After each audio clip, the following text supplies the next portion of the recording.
When we try to pick out anything by itself, we find it hitched to everything else in the universe. This is a line from the naturalist John Muir, and it's not a sentimental call for unity. It's a clinical, almost cautionary description of reality.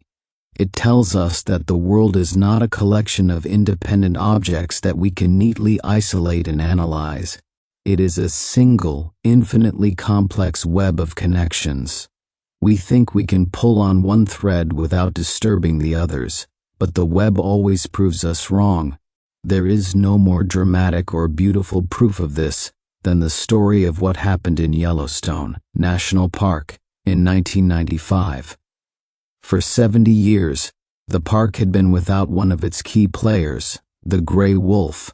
The wolves had been hunted to extinction in the region, and in their absence, the park had fallen out of balance.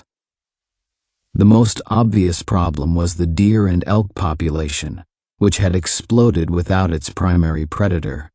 They were grazing the landscape down to the soil, and the park's biologists had a clear, linear goal: to bring the elk numbers under control. Their solution was to reintroduce a small number of wolves. They thought they were pulling on a single thread. They thought their story was about wolves and elk. What happened next was not a story about wolves and elk. It was a story about how a single thread can reweave an entire world. As expected, the wolves began to hunt the elk, but more importantly, they changed the behavior of the remaining elk. The herd started avoiding the places where they could be easily trapped, like the valleys and the gorges. They became more mobile, more vigilant. And because the elk were no longer congregating in the valleys, the vegetation there began to recover. Bare valley floors, grazed to nothing for decades, saw the return of aspen, willow, and cottonwood trees. In some areas, the trees grew to 5 times their previous height in just 6 years. This is where the story starts to get interesting. The return of the trees brought back the birds. The regenerating willows brought back the beavers. The beavers, being ecosystem engineers, built dams in the rivers. These dams created new habitats for otters, muskrats, and ducks.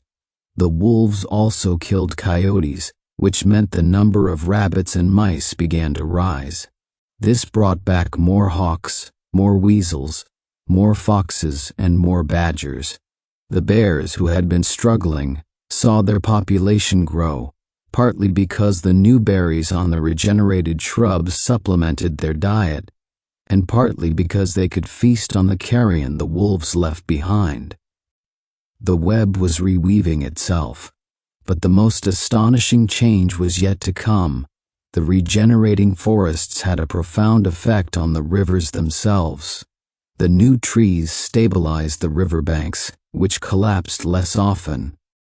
The rivers became more fixed in their course. They stopped meandering so much. The channels narrowed, more pools formed, and the water became clearer. The wolves, by changing the behavior of the elk, had, in the most literal and physical sense, changed the geography of Yellowstone National Park. They had changed the course of the rivers.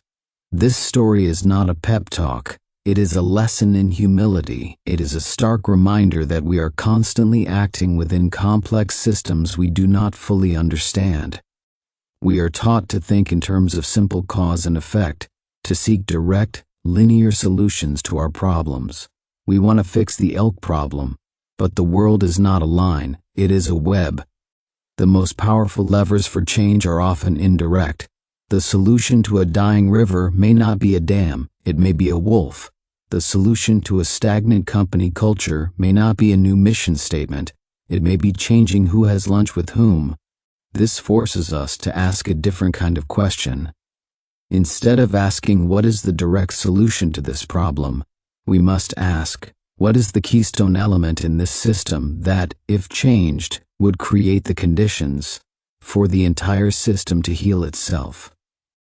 The story of Yellowstone is a story about the profound, cascading, and unpredictable power of a single, well-placed intervention. It teaches us that the most effective way to change a landscape is not always to move the river, but sometimes it is simply to bring back the wolves.